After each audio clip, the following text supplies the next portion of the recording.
and see you come in. Thank you for joining us on the European Soccer Show. With me today is my esteemed guest, Leo. How are you, Leo? Hi, Daniel. How are you? Oh, I'm jolly. I'm very, very happy. That was a performance the actor studio would have dreamed to teach.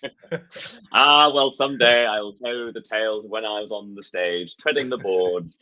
But until then, we're going to talk about some football / soccer. This is, of course, the European Soccer Show. And thank you for everybody for joining us again. As you see, Leo has done some gorgeous things with our background, with our socials down there.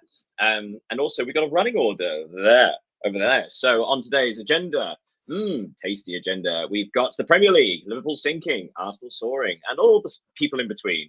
Ligue 1, Paris Saint-Germain reclaiming their throne. But for how long? La Liga, of course, was the El Clasico. In Serie A, Lazio's form has repaired. Juve's has not, and there is a significant managerial casualty. In the Bundesliga, Bayern still doing Bayern things, but are they about to become record-breaking Bayern? And at the end, we'll talk about some tops and flops of the week, as well as our favorite stats. So, Leo, where would you like to start? I think, well, since in the running order we've got the Premier League, should we start with the Premier League? Yeah, I think we can. All right, then. Sit yourselves in and strap on. Here we go. So, in the Premier League, we opened on Friday night with Leeds United winning 2-1 at home to West Ham under the new managerialship of Nuno Espirito Santo. Leeds United defeating them, though. All sorts of trouble for West Ham. Moving on to Saturday, a shock result at Stamford Bridge. Chelsea 1, Sunderland 2. Sunderland winning in the last minute through a Talby goal. But more joy for the Northeast side. Newcastle United 2, Fulham 1. Another last-minute goal, this time for Bruno Guimaraes. Manchester United, are they good? Who the hell knows? But they are in form. Finally, 3 wins on the bounce. Manchester United 4, Brighton 2. Liverpool, another loss. That's 4 in a row in the league, I think. Brentford 3, Liverpool 2. On to Sunday. Not quite as goal heavy, but with some interesting results. Bournemouth moving into second place in the Premier League with a 2-0 victory over Sean Dyche's Nottingham Forest. Arsenal, still boring, but still winning 1-0 at home against Crystal Palace. Aston Villa 1, Manchester City 0. Manchester City lose at Villa Park for the 3rd time in a row, I believe. Down at the bottom, Wolverhampton Wanderers 2, Burnley 3. The first major 6-pointer of the season, and Burnley come out on top. And the weekend ended with Everton 0, Tottenham Hotspur 3. So some really interesting results and some real shock results. So let's talk at the top of the table. Let's talk about Arsenal. As I mentioned, very boring and another set-piece goal, but they are winning. Is it? We look back over the sort of like the winning teams over the years. It does quite often seem that the most boring team tends to win because boring tends to mean consistent, doesn't it? Yeah, you mentioned the fact that they didn't shine this weekend. I don't think they did last weekend against Fulham when they just won 1-0 also.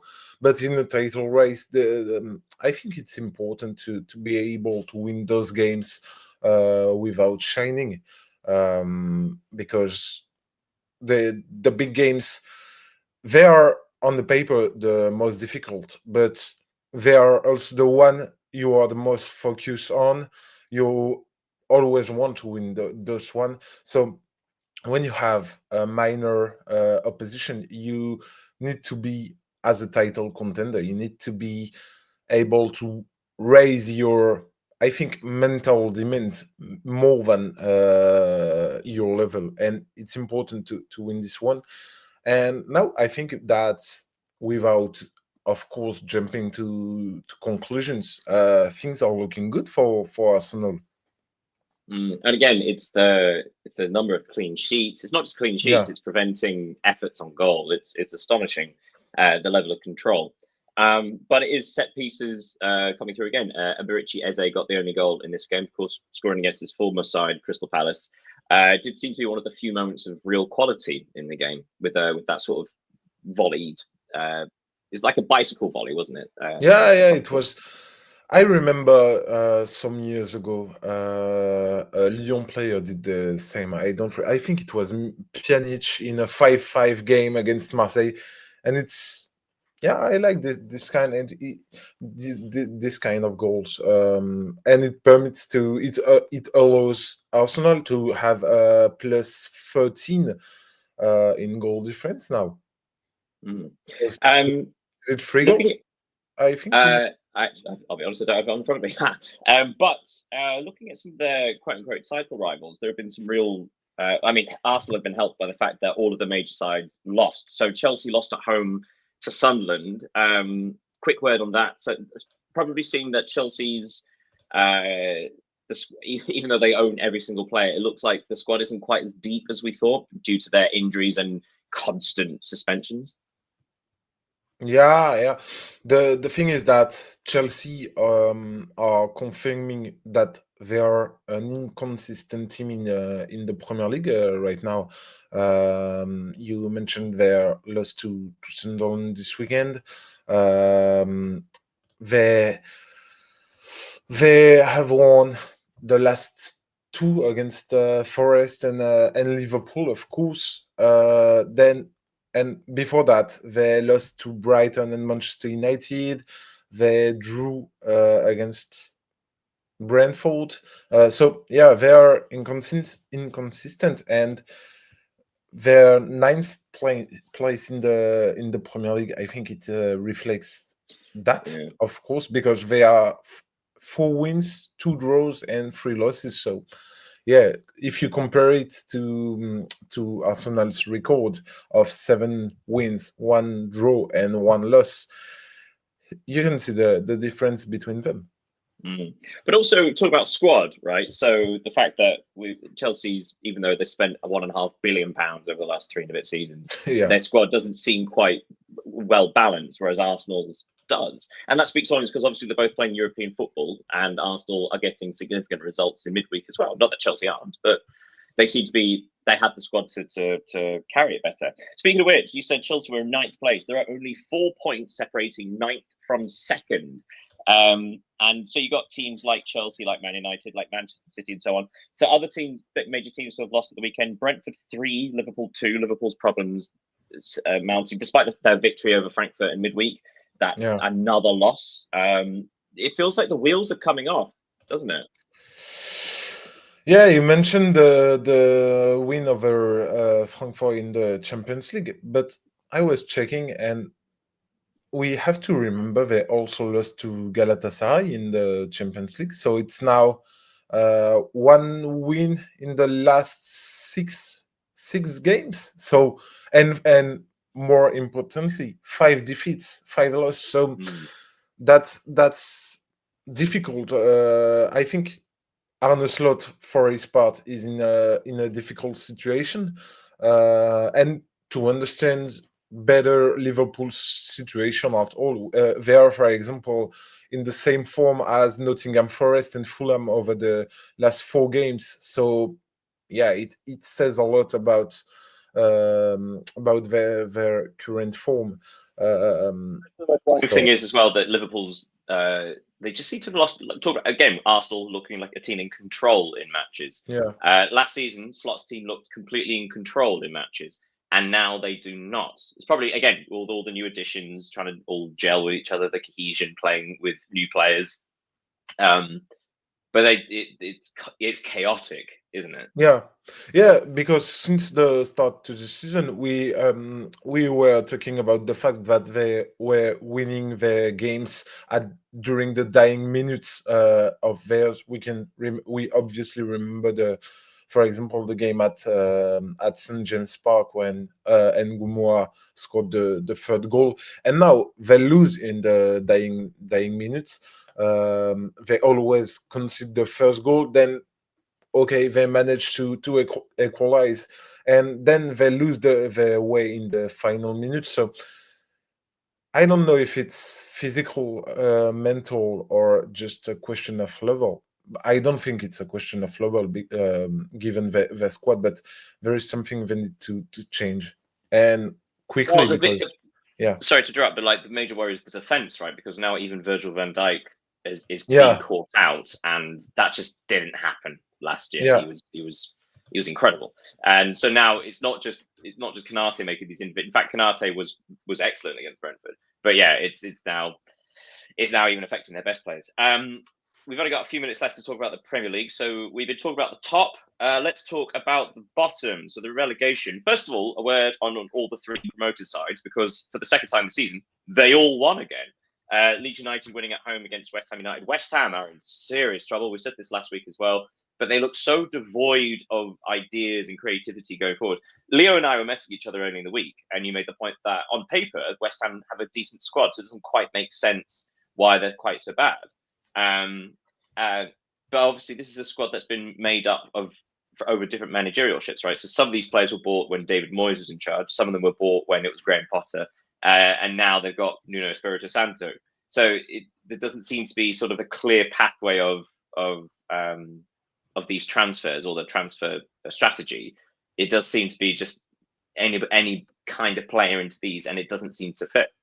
yeah. You're totally right, and I think we can make draw a parallel between West Ham and Nottingham Forest, having changed their manager, and the squad was adapted to their previous manager, and now there is another, so he had to accommodate with it. So it's difficult, even for the players to learn new tactics, new systems, a new approach of the game. So it's I think it's difficult to be in that situation when everyone has to adapt to new things, and of course we can see that in the results right now. So yeah, I'm So quite we're going to go on to Wolves, but like obviously Wolves are at the bottom of the table, 2 points, no wins. But the difference are that Wolves are creating chances. They are scoring goals. They're pulling out like impressive draws against Brighton. Brighton was a particularly good performance, although again they conceded in like dying minutes. But their performances seem to suggest they're better than the results have been, and we'll get to that with Burnley. Whereas West Ham don't seem to create anything. So again, when I was messaging you, it's something like they had before they scored, West Ham, they'd only had 5 shots on target over the course of 2.5 matches. You're never going to win matches that way. no, it's impossible because as we all know, football is made of goals. If you can't score, you can't win match, and if you can't win match, you can't win points, and then that explains why they are at the bottom of the table so far. It's simple and maybe a little silly, but I think that's just the fact of I don't think it's silly at all. I think it's comparable with, say, like looking La Liga, right? Celta Vigo up until this weekend had drawn yeah 7 matches out of their 9 and had got sucked into the relegation zone. So it's like, wow, actually, only lost 2 matches all season. But again, you need to win matches to pull away. The final word then: Wolves 2, Burnley 3. An excellent start for Burnley. A word on what's his name? Zian Fleming scored his first goal, Premier League goal, which was the most casual volley I think I've ever seen. A ball. Did you see the first goal? yeah Ball I over the saw, top from yeah Hartman and sort of like just outside the box, but just again, so like nonchalantly just tapped the ball, volleyed the ball for his first goal. It's brilliant. But yes, 2 goals for Zian Fleming, and 1-0 getting quite tense, quite angry. Wolves responded, pulled goal back from a penalty for Strand Larsen. Munetsi equalised just before half time. 2-2, Wolves banging on the door the entire second half, and then Lyle Foster scores in the 5th minute stoppage time to give Burnley the victory. So it's a strange question, but like again, comparably, even though it's frustrating for the home fans, and even though it's another loss for Wolves, they actually looked quite impressive for the vast yeah majority of that match. yeah as you said, like Foster scored in the very last second of the game, so it was for Wolves the situation. I think it's very different from Forest, from West Ham, because their manager has signed a new contract a few weeks ago, despite the bad results of his team. So it shows that his direction have confidence in him. So I think it's easier to work in that context, to be honest. So maybe the players, it's easier also for the players to work when you know your manager is going to stay, or because when you sign a contract extension, you expect in that context you expect your manager to stay at least for 2 3 maybe 4 months, to let him the time to um, put his ideas on the pitch and on his team. So I think it's better for the squad to work in that context. Yeah, bad form actually started last season. But anyway, something we should point out though that Wolves have now lost to all three promoted sides already, so not great signs. Yeah. Yes, well, we should move on. So yes, Arsenal top of the table, Bournemouth are second on 18 points. Sorry, Arsenal on 22, Bournemouth on 18, Spurs and Sunderland on 17. What a top four that is. Then you got Man City, Man United on 16.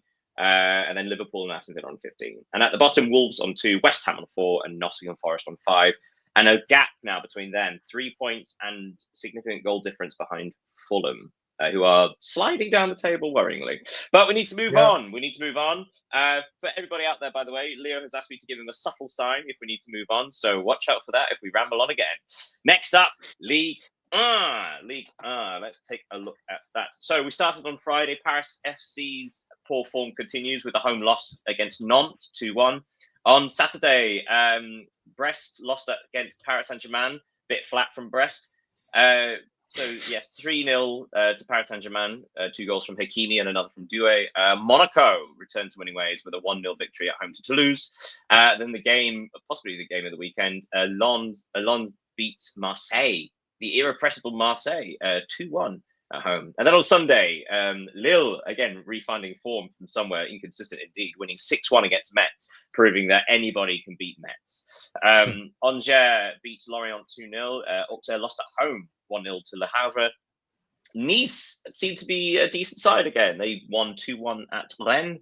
And final match of the weekend, Lyon winning with a last-minute goal from Herrera, winning 2-1 at home to Strasbourg. So let's rewind to Saturday. Quick word on Paris Saint-Germain winning at Brest. It's fairly straightforward, fairly easy, and they're going back to the top of the table.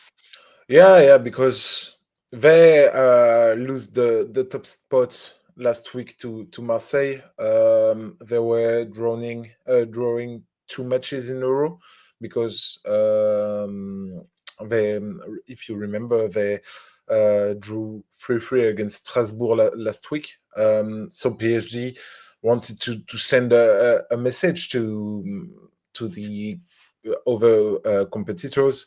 Last season, they just let them have the top spot of the Ligue 1 during 2 match days. Now it's just 9 match days in the 2025-2026 season, and they let it at 4 occasions. So they want to put their end on it. It was it was not a difficult win but also to get on what you were saying though, like one of the fun things about this period is that a lot of these teams that we say are running for the title. So you've got 1, 2, 3, 4, 5, 7 teams all within 4 points of each other at the top. Paris Saint-Germain, Marseille, Lyon, Lille, Monaco, and Strasbourg. But they've all been playing each other in the recent weeks, haven't they? Apart from Monaco, all of them have played at least 2 of these teams in the last month. So it's been terrific just seeing everybody sort of like jumping up. And I suppose the most important thing is these teams have taken points of Paris Saint-Germain, which seems to be the only way to pull them back. Yeah, because Marseille beat Paris Saint-Germain in the Classic. Strasbourg drew. Lyon will play PSG in 2 weeks now. So and Lens, I think Lens lost 2-0 against Paris Saint-Germain. So yeah, Paris Saint-Germain let points drop points, and I think it's a good news for the league because It's a league with a lot of financial problem, a lot of internal problems, given the fact that clubs are in deficit. There is not a lot of suspense in the championship, because since the start of the season, you know that PSG have like 99% chances to win, and I do think they will win this season also. But it's a good thing that if the competition can hold until the 30th or the 31th match day, it will be a great news for the for the championship. You can see, It also keeps, from an international perspective, he keeps eyes on the league. It's one of yeah, the other of things that it's course, always been the fifth best of the 5 European leagues. But yeah, as long as but if it's competitive, then it makes it more interesting. And look at Serie A. Like, people have been interested in Serie A again because the last 5 seasons there have been 4 different winners. Right? That's yeah. fantastic. And that's exactly what you want. And of course, the hope is that something comes up. Let's talk about Lens Marseille first of all. A big win for Lens, but a surprising result for Marseille considering how good they've been recently. Yeah, you have to say that Marseille had a terrible week because they lost to Sporting in the Champions League, and especially Benjamin Pavard. He was at fault during that Champions League game. Against Lens, he provoked a penalty. He scored an own goal. And then he posted a story on Instagram to apologize to the fan. So yeah, difficult week for him. Difficult week for Marseille, who could have stayed on top if they had won to Lens. We have to give credit to Lens because they lost some starting players during the summer, and Pierre Sage, who was the Lyon manager last season and 2 seasons ago, when they went from the 18th to the 6th place in the league, is now the Lens manager. He's doing a tremendous work. So great result for Lens, now second in the Ligue 1, and not a, I will not say undeserved loss to Marseille, because they didn't create a lot of occasion, but it's a fair result if we talk about Fair enough. it. Well, the big result then happened in the very final match. Lyon 2, Strasbourg 1.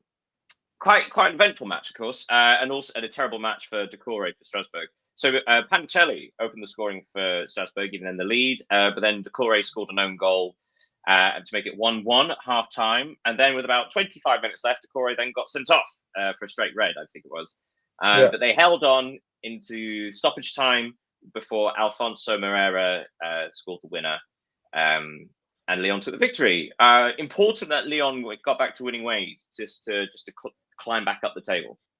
Yeah, important. But the thing is that you've talked about the Doucouré's terrible night, because he was on the first goal, then he was sent off, and he gets Malik Fofana injured for several months because of his tackle. So that's a sad news. Here, newspapers are talking about 3 or 4 months long absence for the Belgian. So it's a really tough coup for Lyon, because their squad is already limited. And losing one of your best assets is obviously a terrible news. So now they will have to deal with this event. But it was important for them to win this game, because now they are 4th in the league. They will play tomorrow at Paris FC, and on Sunday at Brest, before hosting PSG. So it will be important for them to take points before the international break, and winning to that Strasbourg side is a good result. Okay, that's our warning for the time. The other guy on my desk. That's a good idea, yeah. Yeah, if you just hear me off camera, like. Oh, guys, yes. So that's the I was going to say klaxon. No, that's the warning. But as we mentioned, Lille winning 6-1 against Metz. So Lille finding form again, although again it is Metz. And again, but important to reference that Nice, after their chaotic start to the season, seem to have found a bit of form because again they were sort of unpredictable at the start. So yes, Ligue and Paris Saint-Germain top on 20 points, Lens on 19. Marseille on 18 with Lyon, Lille on 17 with Monaco, and Strasbourg on 16. Metz, 2 points, 2 points, and 7 points from safety already. So a Yeah. long way C'est behind. dur. That's difficult. Right, let's move on to La Liga and El Clasico. Okay, so Friday saw, oh my God, Real Sociedad won to relieve some of the pressure building on them. 2 goals from Oyarzabal. On Saturday, an incredible match between Girona and Oviedo. The 2 teams at the bottom played out a 3-3 draw. Oviedo scoring in the 7th minute of stoppage time to claw a point from there. Espanyol climbed into the top 4 briefly with a 1-0 victory over Elche. Athletic Club lost at home to Getafe 1-0. Valencia lost at home 2-0 to Villarreal. Villarreal still going strong. Still in the Champions League places. On Sunday, Mallorca and Levante played out a 1-1 draw. Osasuna lost at home to Celta Vigo. Celta Vigo finally won a match. Finally, 3-2. Another late goal there for them. Pablo Duran scored in the 87th minute. Rayo Vallecano got an impressive victory against Alaves. Another goal in stoppage time from El Amal. And on Monday night, Atletico won at Betis 2-0. But on Sunday, Real Madrid 2, Barcelona 1. This was a really impressive victory for Real Madrid, wasn't it? And an incredible attacking performance. Yeah, impressive, and I think more of that deserved victory for Real Madrid. They played with the intensity such a game required. But however, I didn't think the match, and particularly the second half, was an exceptional standard. I don't know what you think. No, I completely agree. Yeah, But there were these moments of quality. yeah, of So, course. so for those who didn't see, so Mbappe opened the scoring. He also had 2 goals disqualified, disallowed, sorry, for offside. The first one was a real shame, but it was also quite lazy on his part as well. But the first goal was a beautiful turn by Jude Bellingham, sort of surrounded by 2 or 3 players, turned away from them and played an incisive pass to Mbappe, who scored. And then about 7 minutes before half-time, Fermin Lopez equalised for Barcelona after being set up by Marcus Rashford. And then just before half-time, Jude Bellingham tapped in from about 2-3 yards out after, was it Militao? Headed across goal, just like a looping cross from Vinicius Jr., headed back across goal, Bellingham tapped in. And Madrid could have extended the lead. Mbappe missed a penalty. He had a very strange game, actually, Mbappe. He does miss a lot of penalties. But Real Madrid didn't really look like they were going to lose the lead. And then chaos at the end because Pedri was sent off for a second yellow card, deservedly so. It wasn't intentional. And you can see that strange thing was the players on the pitch didn't seem to react, but the staff and the substitutes did, which led to substitute goalkeeper for Real Madrid, Lunin, getting shown a straight red card and the police getting involved. It was chaos. But it was interesting to see that was in the dugout rather than on the pitch. The on pitch, there seemed to be a lot more respect for the situation. Do you think that speaks volumes about the situation, the fact that there's more tension off the field for these teams rather than on it? I think it's important to have this heated confrontation between those 2 teams because there were some hype before the game for this Clasico. Even if Barcelona were disappointing at the end, it was really cool to see. I like this tense atmosphere. So yeah, I think sometimes it's unnecessary. We saw Vinicius very tense during the game, even when he was substituted by Xabi Alonso. I think he likes that kind of atmosphere too. You just a word because you mentioned Mbappe. he has now scored in 9 of the 10 first La Liga games. So impressive. If we exclude the Club World Cup, he has only failed to score twice this season. So it shows how in form he is at the moment. He also scored for France. The one of the 2 goals disallowed to him was exceptional. I think it was the second. And yeah, Barcelona players were disappointing, notably Yamal and Pedri, of course, but we can think about Ferran Torres, who was like a ghost. Koundé struggled against Vinicius. So yeah, Madrid played the Clásico, while Barcelona just played a game, a La Liga game. Yeah. Well, I think things are catching up to Barcelona because, of course, they've got quite a small squad, and it does seem that they're now. In recent weeks, they've been struggling. Yeah. Although they have still been eking out these victories, but of course, when they've played Paris Saint-Germain, despite the fact that Paris Saint-Germain were riddled with injuries, Paris Saint-Germain found the victory. They played Real Madrid.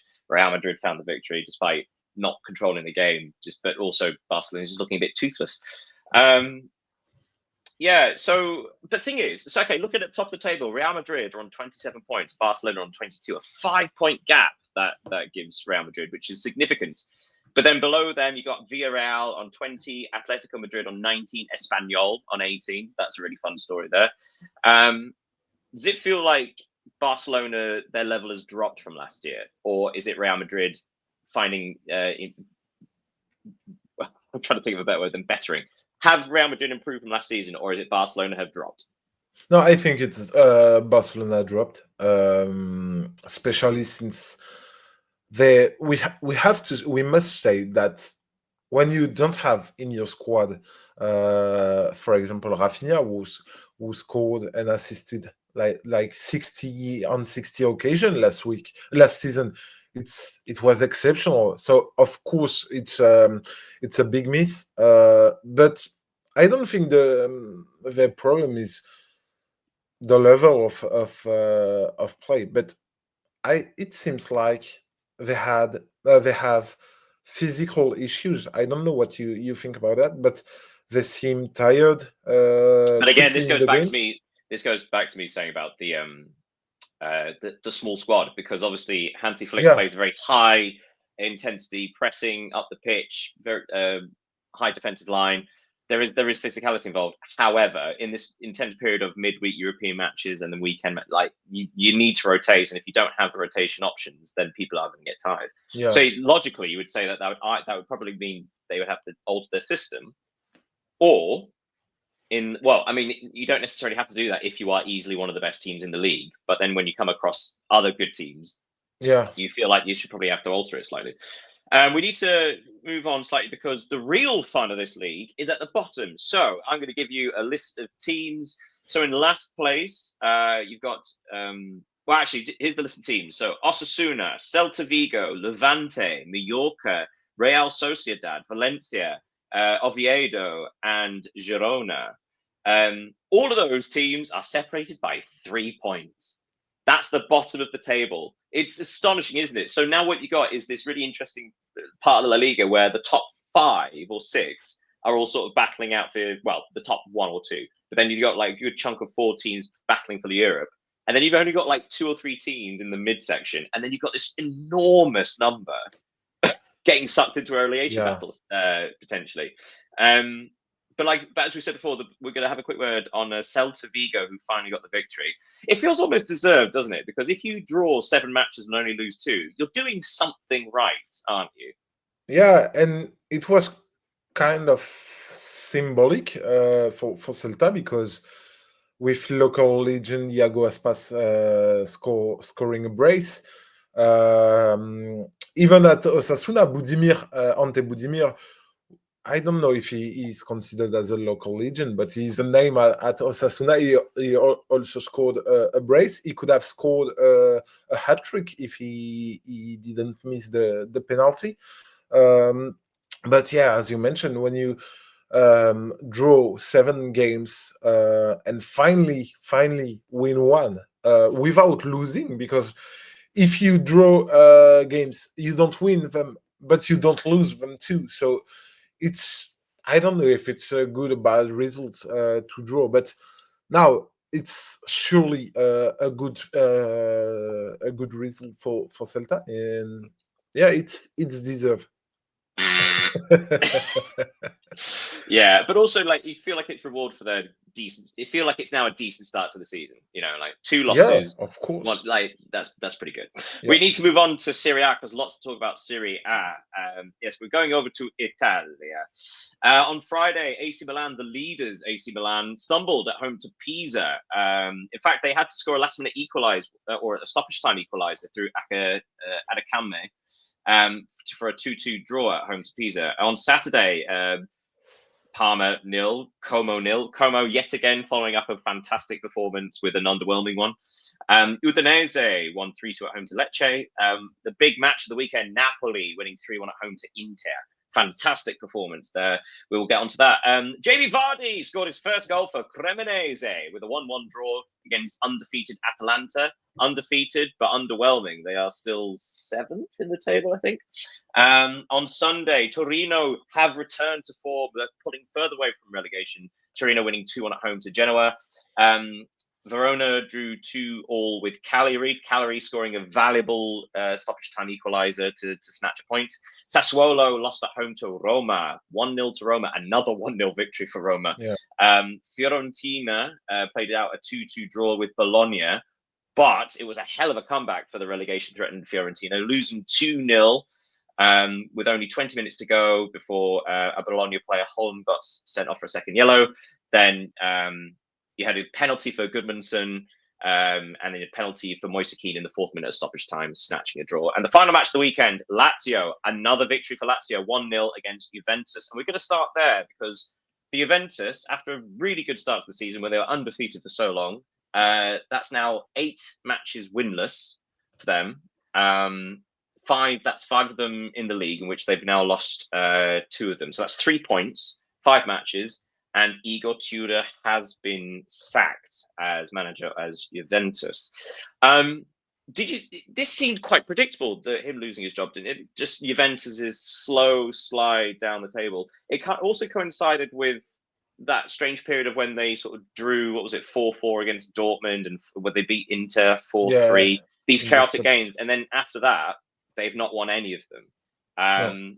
So there have been warning signs for this for quite a while, haven't there? Yeah, and I think that this past weeks were the good occasion to judge the real level of Juventus, because you mentioned their games against Inter and Dortmund. Then they played against Atalanta. They played in the Champions League against Real Madrid and Villarreal. In Serie A against Como, AC Milan. So they had tough games these past weeks, and the results they are, The fact they are the the fact same. they didn't win any of them suggests that they're not actually better than any of them either. Yeah, You know, yeah.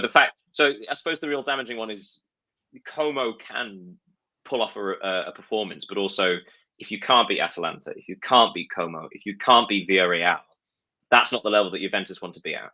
No, and there are individualities that are deceiving. We can talk about, for example, Jonathan David, who joined from Lille this summer. He hasn't scored a single goal this season. He has been at fault against Lazio this weekend. So yeah, I think it's a collective, as much as a collective and individual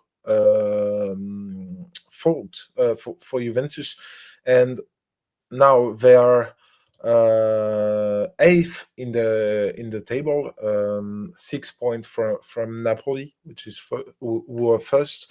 So they will need to win games. Let's go over to Napoli Inter. This was a fantastic performance from Napoli. Again, it seemed like last weekend was a real sort of shock result because things seem to have been going so well for them this season. So yes, a penalty for De Bruyne, giving them a lead at half time, 1-0. McTominay, another goal from McGoals himself, Yeah, 2-0. and what goal? Çalhanoğlu pulled one back from the penalty spot for Inter, but then Anguissa gave Napoli a third goal with about 20 odd minutes to go.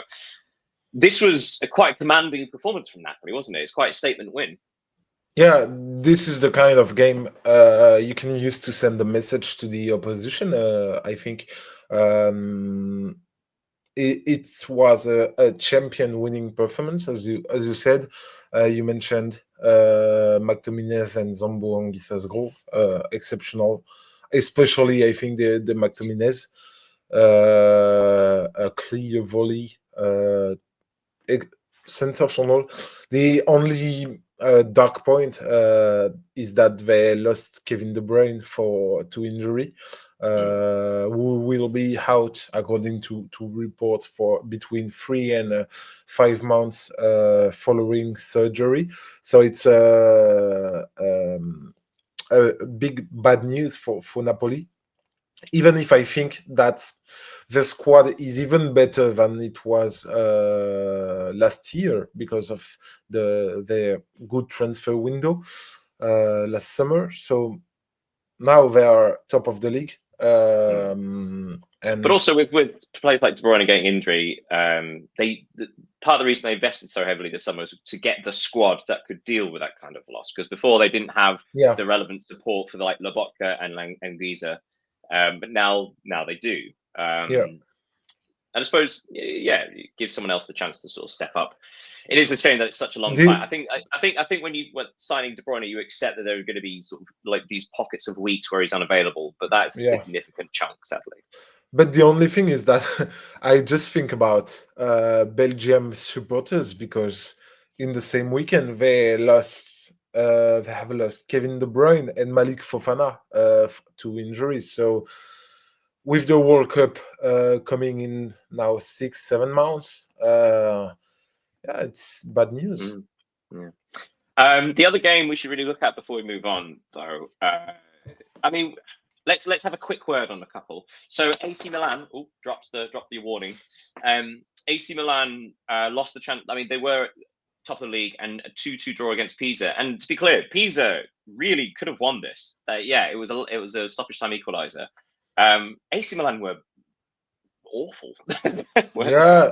It reminds me a little of the match against Cremonese at the very start of the season when they lost to Cremonese. But let's be clear, that doesn't detract from their good start of the season. But they will have to perform against this kind of team if they want to compete for the title. Well, I suppose the reason I'm bringing it up is because, again, we say this every time. AC Milan have no European football for the first time. That's what I was. There is no excuse for not being prepared. Of course. With one game and just Coppa Italia, you have to win these games. Absolutely. Word on. I mean, as mentioned, Jamie Vardy scored his first goal for Cremonese, but Atalanta are still undefeated. But it's another draw. Yeah, and they have the I don't know. It's a strange team because I think they have the squad to win. They need to win those games against Cremonese also, because we talked about Milan, but Atalanta must win these games. We should probably point out that part of over the Gasperini years, part of the joy of Atalanta is that they have been in European competition of some kind for the vast majority of it. That's one of the reasons why they've been able to invest so heavily in their youth system, in their recruitment, and so on and so on. No one's expecting them to win the league. No. But what these draws are allowing, so like if I say the table, what these draws are allowing is for a big old, let's call them the middle classes of Italian football, to try and to basically nudge into their territory. So Napoli are on the top of the Serie A with 18 points, with Roma in second. AC Milan are now third with 17. Inter have 15. But then this is the next four. So Bologna, Como, Atalanta, Juventus. 14, 13, 12, 12. So Atalanta, if only a couple of those draws had been turned to victory, they would be in the Champions League places. So we are talking fine margins, but also because they haven't actually registered that many victories, this is allowing Bologna and Como the opportunity to get in on their territory. And that's what Como are trying to be, right? They're trying to be the new Atalanta. Yeah. And which is strange with Atalanta is that they score goals because they have now scored 12 since in 8 games. So it's not a big deal. They don't. It's not like Inter, for example, with 19 goals scored, but they have the ability and the players, I think, to score goals. So it's strange. Their situation is strange. And you mentioned Como. Como are having a great start to the season, as well as Bologna, because we never talk about Bologna. They are quite like a submarine, and they are now fifth in the league with 14 points, only 2 defeats. So great start to the season too. Well, speaking of we have to move on. But a quick word with Bologna. Bologna actually should have been fourth. Well, should have been, but a brilliant comeback for Fiorentina. Credit where credit's due. So obviously, backs against the wall, relegation zone, only 3 points on the board, losing 2-0 at home to a decent Bologna side. But managing to, it was 2 penalties that got back into it, and Bologna had a man sent off with just under 10 minutes to go. But Fiorentina did pull it back. So credit where credit's due for Fiorentina. So no matter what's happening there, they clearly have the fight and determination to keep going. Okay, so let's move on to the Bundesliga, the final stop on our little test journey, the European Soccer Show journey. For some reason, put it at the top. So on Friday, a win for Werder Bremen, 1-0 at home to Union Berlin. The first match on Saturday saw RB Leipzig winning 6-0 at Augsburg. Their great form continues. Hold the presses, not the presses. Eintracht Frankfurt have a clean sheet. They won 2-0 at home to St. Pauli. Their first clean sheet that wasn't against a third division team this season. Hamburg lost 1-0 at home to Wolfsburg. Wolfsburg needing that victory just to give them some gap between them and the relegation zone. Hoffenheim beating Heidenheim 3-1. Borussia Mönchengladbach actually gave a decent performance against Bayern. We'll get onto that, but they did end up losing 3-0 at home. Borussia Dortmund won a last-minute, 6th minute of stoppage time winner for Bayer. The irony of that. But Dortmund winning 1-0 at home to Köln. And then on Sunday, Bayer Leverkusen winning 2-0 at home to Freiburg. And Stuttgart winning 2-1 at home to Mainz. Obviously, we're going to stop immediately with Bayern. And Harry Kane did not score or assist a goal. Is he past it? Is he too old? No, that's stupid. Moving on. But that is genuinely the first game this season he hasn't scored or assisted in. So first of all, credit where credit's due for Borussia Mönchengladbach, who it was 0-0 at half time, and they did have a man sent off in the 19th minute. But it was inevitable, wasn't it? But the big news was the third goal scorer, Lemmet Karl. Do you want to talk about him? Yeah, he was my personal pick for the tops and flop. He is my top. In the space of a week, he became the youngest goal scorer in Bayern's history in the Champions League. And then against Gladbach, became their third youngest in the Bundesliga. So he's still and he's only 17. And the thing to know about him is once he comes of age, so at 18, his contract will automatically be extended until 2029. So Bayern want to secure him, and I think they're right, because each time we see him on the pitch, he's quite interesting, to say the least. So goals in this game from, like I say, second half goals from Kimmich, Guerrero and Karl. That is now 13 wins on the bounce for Bayern Munich, which is a joint record. Do you know who holds the record currently? Bayern? Well, that's one of them, but do you know who else holds it? No, I don't. So it is the legendary AC Milan side from 92-93. Are the only other side in the top 5 European leagues to win 13 of their first matches in a row. So one more victory for Bayern and they break the record. which would be astounding, really, but also speaks on about how good they've been this year.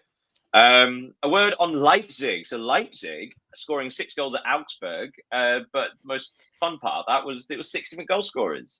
Leipzig showing that they are an attacking force, and actually not that they're back as such, but it looks like they're forgetting last season. It seems like they are moving on from last season, doesn't it? Yeah, we can draw, I think, some parallels with AC Milan because they don't have any European football to play this season.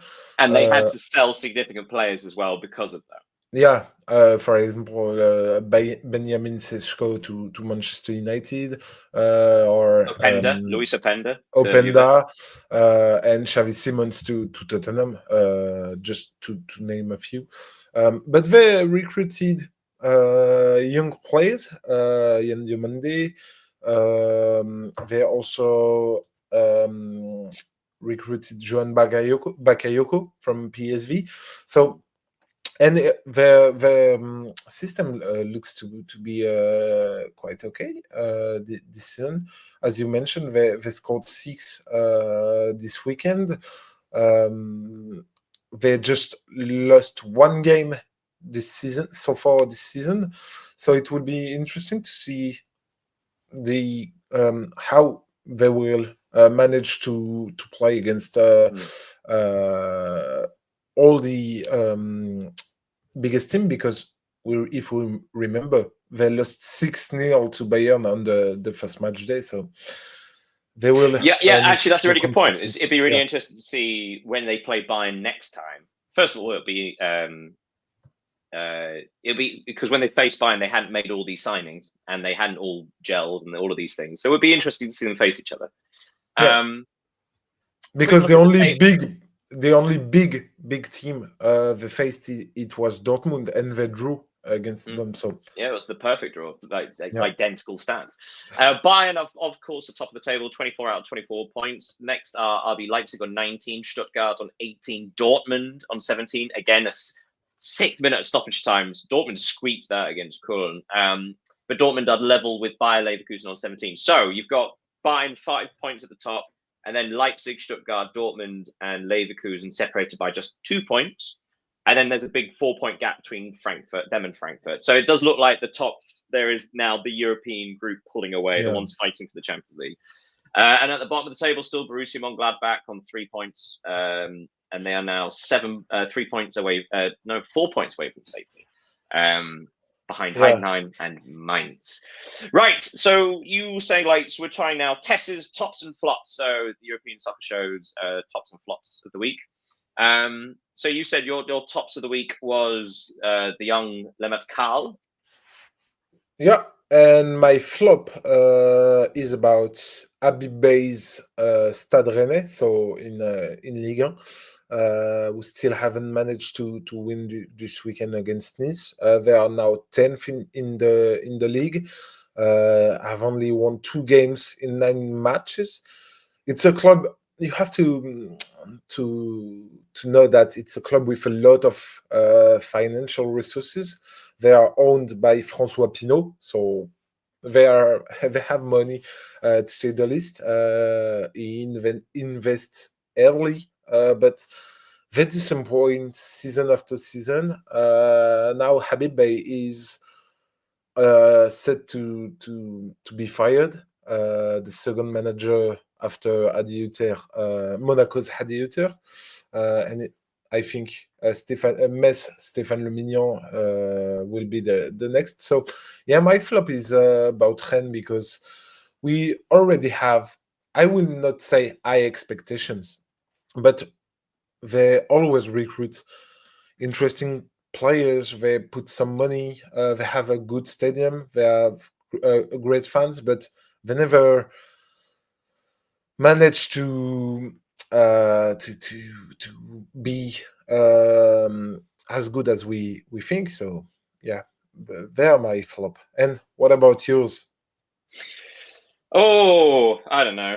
I've actually not had time to think about tops and flops. Although I will say in the Premier League, perhaps the thing is, we've got flops, which is in like West Ham United and Wolves, who are like West Ham are the big flops, really, the ones that are sort of like just like kind of miserably week in, week out. But I would say keep an eye on Fulham, because I did say they're sort of like slowly falling down the table. Marco Silva's in his last year of his contract. They had to wait to the last day of the transfer window to sign, to make it a significant signing. It seems like that's gone quite stale. So just watch that space. But Tots, I'm going to go for just the promoted teams is great, but I'm going to say Sunderland. Oh, am I? Sunderland are 4th in the Premier League. They've got 17 points already, which is astonishing. But Bournemouth are 2nd. Bournemouth are 2nd in the table. There is reason to think. I mean, considering how many players they lost over the summer, and again, Iraola's into his final year of the contract. That's just remarkable, really. But yes, I'll give it more thought next week. But before we go, your stat of the weekend. What's your stat? Yeah, mine is about once again Ligue, about Metz, because with 26 goals conceded since the start to the season, they are the worst defense in Europe's top 5 leagues, ahead of Girona and Lorient, who have conceded 22 and 21 goals respectively. And I have a question for you. They have 2 points, only 2 points. So it's my time to do a quiz. Okay. They have 2 points. Do you know what team in the European top 5 league have 2 points? Oh, okay. Well, I know Wolves only have 2 points. And that's the good the good answer.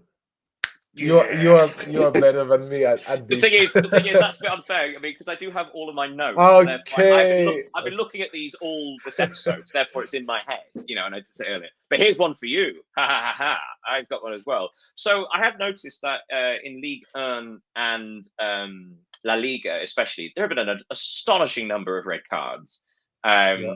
By this point of the season, like both straight reds and second yellows. Here's my question to you. Which team has received the most red cards this season? In Europe? In all the top 5 leagues, which team? I'll give you a clue. It's in La Liga. Let me check at my notes. No, I don't. I don't have any idea. I'll give you another clue. It's a Liga side in the relegation zone. There are 7 teams in the relegation zone. Yeah, there are 3. There are 3. They're currently in the relegation zone. Real Oviedo? No, it's Girona. Girona have received 5 red cards in 10 games, matches. No? Yeah, that's a good. Isn't that astonishing?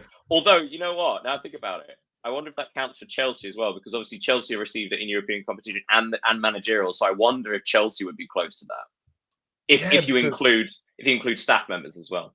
Yeah, because Chelsea, I don't know, there are four red carded since the start. Yeah, there's what I mean. Like, I think actually they might be close, but this is just in the league for Girona. So it's 5 in 10 matches, whereas Chelsea are in Europe. So I think that might be Europe as well. But yes. So there you go. So that's how we're going to end that particular episode with that thought. Right. Thank you so much, everybody watching. And thank you so much, Leo, first of all, for joining, but also for making this beautiful studio that we're currently in. So now you can all see what our socials look like all the time. So follow them all the time. Constant content. Yes, so do follow those. Make sure you subscribe, etc., etc. Thank you so much, Leo, for joining us this episode. Thank you, Daniel. Thank you. Wish you a good day. See you. Well, I don't know, because there are games midweek this week. There are a lot of midweek games. We'll try. We'll see if we can organise something this week. Okay. I have a free week this week. Anywho, goodbye, everybody. We'll see you another time. Goodbye.